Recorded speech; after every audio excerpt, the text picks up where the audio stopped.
Hi guys. Okay, so I'm actually really excited about this book review because not only is it a really good book, but it's an indie author and I'm really excited to shout her out. So without further ado, let's get started. Okay guys, so hold on, there's a water spot on my desk. Okay guys, so please ignore the boxes in the background. I decided to reorganize my closet this week. All the closets in my house. So my office is a mess, but I'm just gonna ignore it and it'll be fine. Welcome back. For those of you that know me, hi. For those of you that don't, welcome to my channel. My name is Kelsey. I am mainly book reviews right now, but I'm hoping that will change. So let's dive in. You guys, I'm doing a young adult romance today called Out of My League by Sarah Sutton, and I'm so excited. I'm so excited. Okay, I'm sorry. I'm just really happy. Okay, so let's start with our synopsis. It's all fun and games until someone catches feelings. Sophia's life isn't all sunshine and rainbows. Her relationship with her parents is complicated. Her favorite class at school is cut from the curriculum so the funding can go to the baseball team, and she loses all chances of interning for her favorite newspaper in the fall. Everything is going down the drain. And then her boyfriend publicly dumps her at a party, which is mortifying. And the icing on the freaking cake, to make matters worse, captain of the baseball team and the most popular guy at Bayview High, Walsh Hunter, jumps in and throws his arm around Sophia, declaring his undying love for her. He was faking, of course, but no one else seemed to realize it.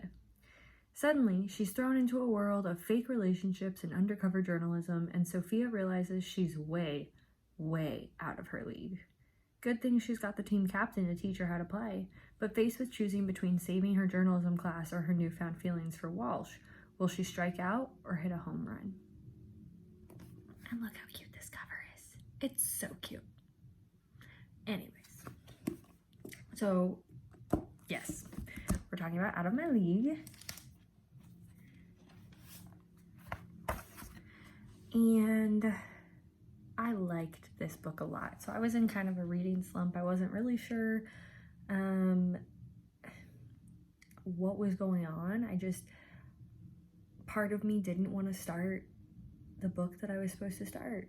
And so it was like, cool. What you gonna do then? So I actually had ordered this and it showed up and I was like, you know what? It's a short little book. Let's just see how it goes.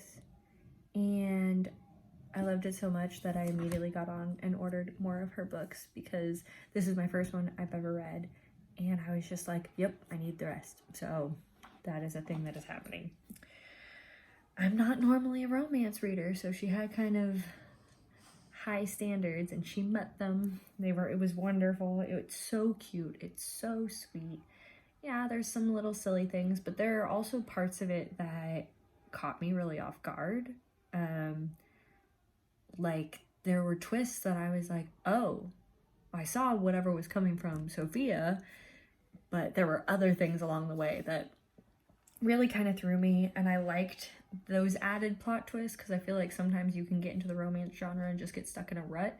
So to see those plot twists, to kind of get to experience them, I was like, yeah, this is so fun. So that was great. I also loved the way that she did call outs with Sophia and kind of the thing that can happen in high school where you get a boyfriend and all of a sudden you disappear from your friends. I think that's just something that young adults need to realize that they do. Everybody does it. Everybody. And so I really liked that was put into this novel. I mean, it's a short little scene, but it was still there. I made me very happy. And really, truly, I just love this story. It is accurate to teenagers. They are self-absorbed. They are so focused on their own stuff, but I also I really liked it. Character development. So obviously Sophia and Walsh are the two main characters, and really the two that I'm gonna focus on right now. I'll start with Walsh. Walsh is way more complex than he comes off as at the beginning, which most people are. Most people, it's not, oh, your first impression is really how they are, but he was in a completely different level. Like, what I thought he was going to turn out to be and what he actually ended up being were not the same thing.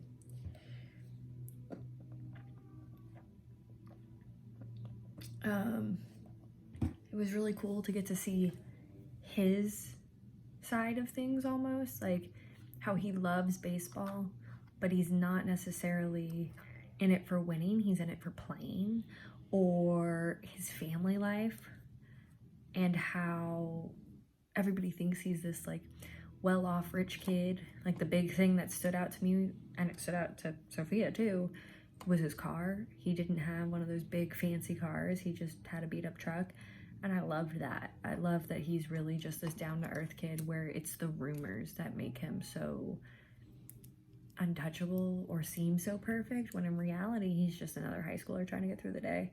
So I really liked that, and I liked seeing him have to struggle with baseball and how his team is versus how he is. And then we have Sophia. I liked her family dynamic. I liked the way that her parents had tried to give her freedom, and then it ended up backfiring, and then you can see that they kind of got stuck in their own world, which just shows that, you know, humanity is selfish. It's just how we are. It's not intentional, I don't think, most of the time. It's just we get caught up in our own issues, and she manages to show that in a young adult romance. So that was really cool. I also really appreciated Sophia's growth throughout the novel. I mean, at the beginning, there was a moment where I was like, oh geez, this girl and her journalism. Like, I get it, you want to go for your dream, but I was just like, girly girl, chill. It's not the end of the world. You'll figure it out. So I liked seeing her grow to understand that there actually is more to life than just your original plan, and how you can still get where you want to be. Sometimes you just have to morph how you're doing it. So all in all, I feel like the characters were solid. It kept you engaged. You wanted to keep reading, or I did. I finished this in like 24 hours, and that's with sleeping. So I was definitely hooked in. I would have finished it actually sooner, but I had a graduation and I didn't take the book in with me, which I should have, because, you know, you sit there for 8 years when graduation. I never learn. So yeah, all in all, this book, this gorgeous book, 5 stars, 5 out of 5. I loved it. I cannot wait. I'm actually supposed to be getting another book from her today, so I'm really excited about that. And then, as I've been doing, you know, classroom application, look, it's summer. I'm going to start reading a lot more books that are just fun summer reads for me, because this year was hard and I need the break. So just be prepared that that's what's going to happen. But I'm also going to be doing some writing content and some teaching stuff to prepare me for next year. So that'll be great. Have any of you guys read this book? Did you like it? Did you like it as much as I did? Have you read any other book series? Or it's not really a series, but any books that are similar? Any book recommendations, whatever it may be, drop them in the comments. Let me know what you're reading right now. And if you want more book review content, hit the subscribe button. And if you liked this video, please give it a thumbs up so that it can make its rounds in the book community. Otherwise, I will be back very soon with another video. And until then, keep reading. Bye, guys.